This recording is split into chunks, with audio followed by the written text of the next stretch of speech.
Meu Deus, o que está acontecendo com as ações do Bradesco? Depois que o Bradesco divulgou aí seus resultados no último dia 7, as ações despencaram mais de 10%, então fica nesse vídeo. Será que é hora de se desfazer das ações do Bradesco? Se você quiser acompanhar aqui a divulgação de resultados do Bradesco, o que você vai fazer? Você vai entrar no Google e escrever Bradesco RI. O primeiro site que aparecer é o site de relacionamento com os investidores, então relação com os investidores, né? Ali você vai entrar, o site onde o Bradesco ele divulga todas as informações relevantes, inclusive a divulgação dos seus resultados, tá? Então, tudo que eu apresentar aqui foi de lá que eu tirei. Se você quiser se aprofundar, é ali que você vai buscar. Então, no último dia 7 de fevereiro, o que a gente teve? A gente teve a divulgação do quarto trimestre de 2023 e também a divulgação dos resultados do ano inteiro de 2023. Então, a gente faz duas comparações nos finais de ano, né? A gente compara trimestre a trimestre, então quarto tri para quarto tri, e a gente compara também 23 com 22.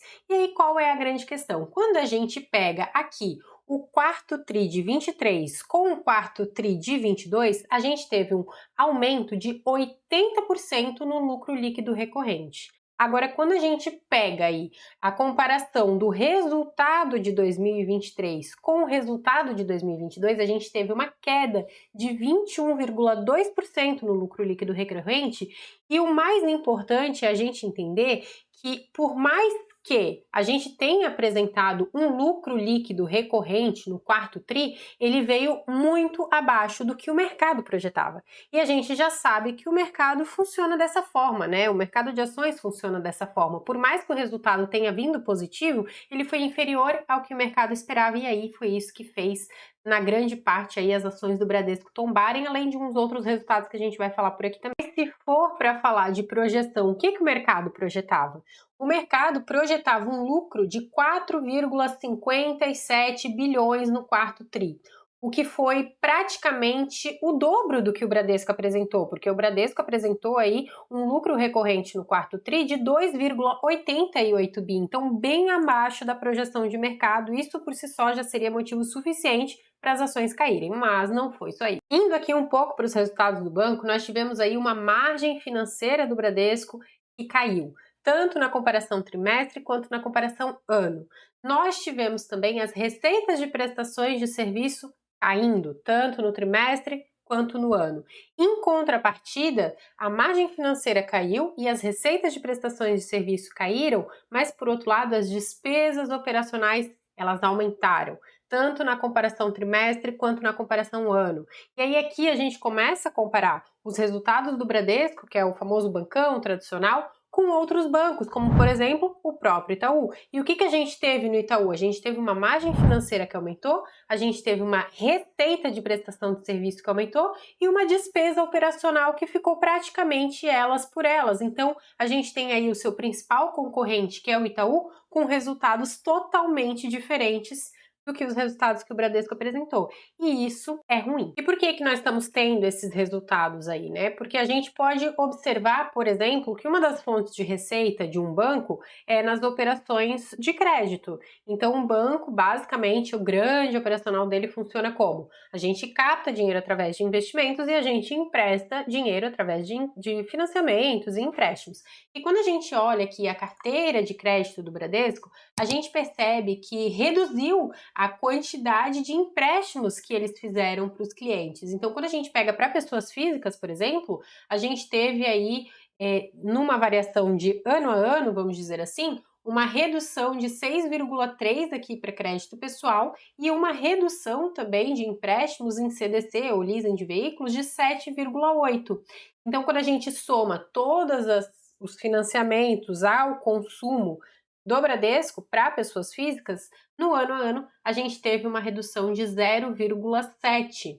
E quando a gente olha aqui para a parte de empresas, pessoas jurídicas, a gente teve uma redução também em duas pontas que foram bem expressivas. Então, aonde que foram essas duas pontas? Para capital de giro, que é aquele dinheiro do giro que a empresa pega normalmente para pagar contas ali mais específicas ou de repente funcionários, para ter o dinheiro ali para o giro, a gente teve uma redução no ano a ano de 16,7 E no financiamento ao comércio exterior, uma redução de 24,2%. Então foram reduções bem expressivas que também fizeram no total que a carteira de crédito para a pessoa jurídica tivesse uma redução de 3,6% ano a ano. E aí, se a gente fala de crédito, a gente precisa falar de inadimplência. E a gente sabe que os bancos sofreram muito ali na época pós-pandemia por conta de uma inadimplência muito forte. E aqui nos resultados, a gente pode observar a questão da inadimplência em dois tipos de prazos diferentes. Então, a gente tem aqueles clientes que atrasam de 15 a 90 dias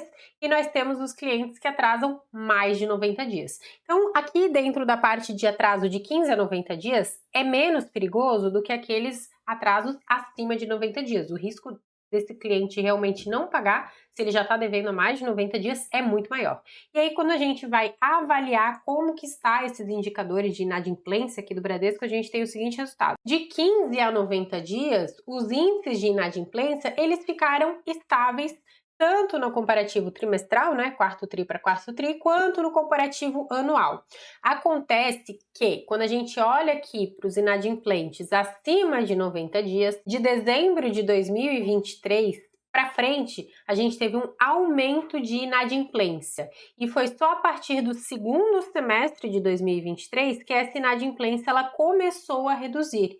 Então, quando a gente olha aqui, ó, a gente tem uma melhora no indicador de inadimplência acima de 90 dias só no segundo trimestre, tá? Então isso é um fator aqui bem relevante também. Ah, Luana, o resultado foi de todo ruim? Não, com certeza não. Inclusive, um dos destaques positivos aqui foi na operação de seguros do banco, que a gente fechou aí o ano de 2023 com um ROI de 22,4% na operação de seguros e um crescimento de 11,8% em 2023 no faturamento de seguros, tá? E o resultado operacional dos seguros também apresentou um crescimento de 21,1% no ano. Além disso, o banco ele está fazendo aí várias reestruturações, a gente viu recentemente várias pessoas sendo desligadas do banco, novos cargos estratégicos, aí, nomes estratégicos entrando em alguns cargos que são bem importantes para a instituição, então com certeza uma mudança está acontecendo, até porque o Bradesco está ficando para trás e parece que toda a estratégia que eles usam eles não conseguem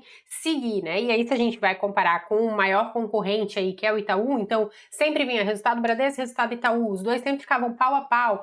Inclusive, eu sou ex-Bradesco, né? Eu trabalhava no Bradesco, trabalhei por muitos anos lá dentro, então a cada divulgação de resultados a gente comparava, ó, o Itaú foi tanto, o Bradesco foi tanto, então sempre houve essa comparação e hoje os resultados do Itaú vêm muito acima dos resultados do Bradesco. O que está acontecendo, né?